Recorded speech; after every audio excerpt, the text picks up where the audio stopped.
Making art is a quintessentially human preoccupation.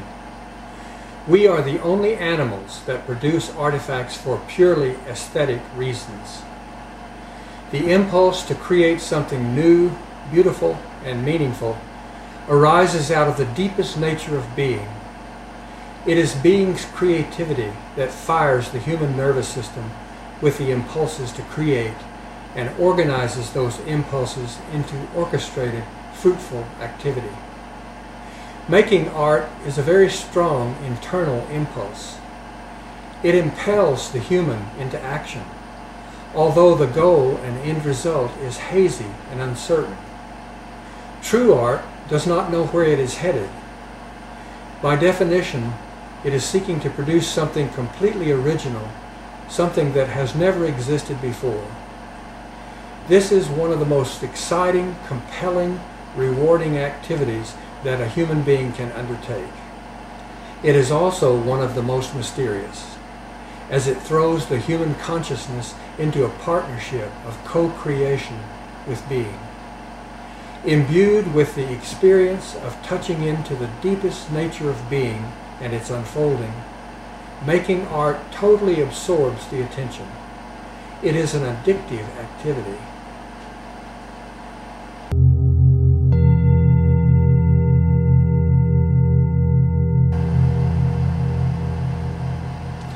Art was born out of terror. Humans began to make art about 40,000 years ago during our time in the caves. This was the Paleolithic period, when the glaciers moved down into Europe, receded, and then moved down again. This happened 4 times, producing 4 ice ages. Human survival hung in the balance. Conditions were beyond extreme. Cold, starvation, animals, disease, infection, and accident were daily threats. Life was brutal and filled with fear. The Paleolithic culture was a hunting and gathering life. The continuation of life depended on finding food sources. There was an ongoing crisis around food. If you couldn't find food for a few days, then you might become too weak to hunt, and the whole group might perish. The major source of food was the animal herds that grazed on the plains of Europe. The very survival of these people depended on those animals.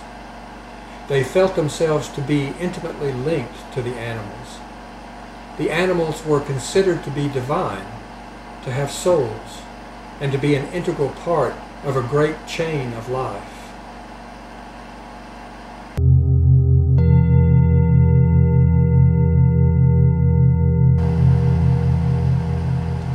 A connection between humans and animals was a central feature of that chain. The humans desperately needed the animals to be available for the kill. They developed what we now call totemism, the belief that the human was inextricably linked at the soul level with the animal. It was in this context that art was born. In an attempt to mobilize every possible resource to support the continuation of their lives, these people developed rites, rituals, and incantations to keep the animals coming to them. They believed that the animals were voluntarily offering themselves to be killed for the benefit of the humans. Continued success of this pattern depended on being appreciative of the sacrifice, this gesture of selflessness by the animals.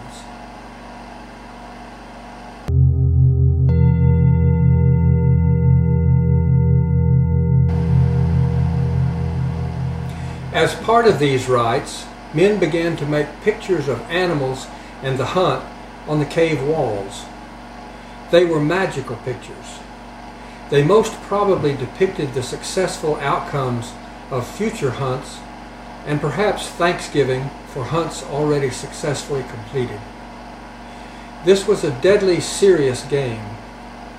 By making these images, the people of the caves were attempting to intervene in reality, to mobilize unseen forces to assist them in the hunt. It was probably the earliest dim reaching toward the principle of cause and effect. These people were attempting, through magic, to become the cause of the effect that they desired. They also believed that the animals, once killed, were reborn. They lived in a system of constant rebirth. Rebirth not only for man, but for all the animals on which their survival depended. The entire process was divine, but as Joseph Campbell has noted, they were drenched with blood as a way of life. Their lives depended on continual killing. Their rites, rituals, and beliefs served to make all of this endurable. A contemporary Eskimo has said that the greatest peril of life lies in the fact that human food consists entirely of souls.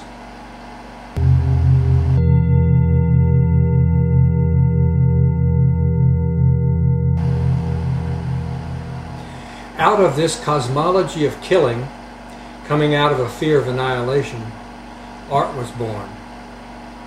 One definition of art is to embody the unseen, to make visible in the world that which exists only in the inner world.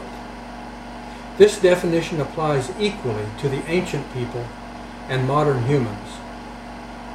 In order for magic to work, everything must be invisibly interconnected. A rite done over here will not affect reality over there unless there is an unseen but effective connection. The reality of unseen connection that sustained us in the caves is reappearing in our consciousness today. The unified field of quantum physics that regards the universe as a single web of interconnection tracks almost exactly the magical Paleolithic attitude toward unseen connections in reality. After 40,000 years, perhaps we are circling back to a core truth of reality, a cosmology of total connection. After our voyage into separateness of 40,000 years, perhaps we are headed back toward oneness. Throughout all that time, art has been a spiritual activity for humans. Born in Terra, it was in its origins, and still today is an attempt to participate in invisible reality.